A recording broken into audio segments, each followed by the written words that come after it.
En attendant, goûtez ma pisse à la bière. Je veux bien. Merci.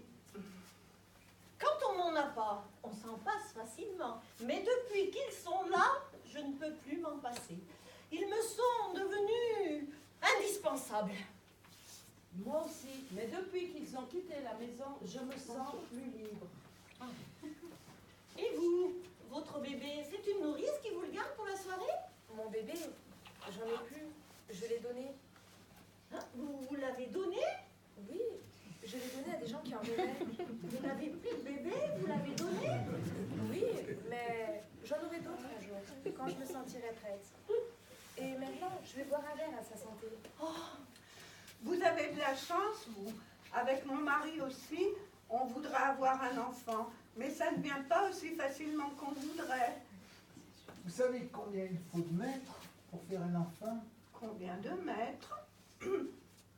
Oui, c'est très simple. Combien faut-il de mètres pour faire un enfant? Bah, ma foi, j'ai jamais pensé à ça.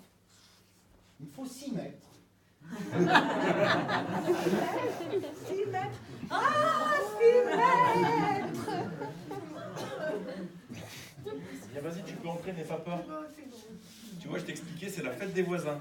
Tu te souviens de Madame Touchet, la gardienne de l'immeuble? Non. Bonjour Madame Delprat, soyez la bienvenue. Voulez-vous goûter ma pisse à la bière? Oui. Vous vous en souvenez? Non. Merci. Et vous? Vous vous souvenez de moi? Oui, bien sûr. Vous avez passé 15 ans dans l'immeuble. On s'est croisés plus d'une fois.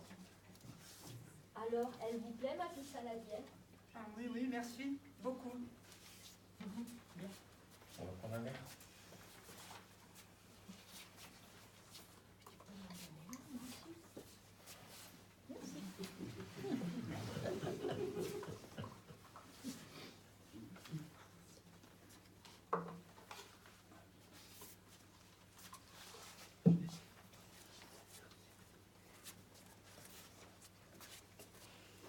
Bonsoir.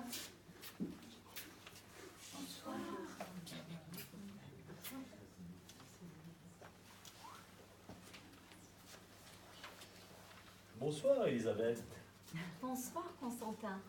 Décidément, ça devient une habitude. La dernière fois que je suis venu te voir dans l'appartement, j'ai oublié de te laisser les clés. Eh bien, tu peux les garder, tu sais. J'en ai d'autres. Merci, mais tu vois, j'en ai même plus besoin.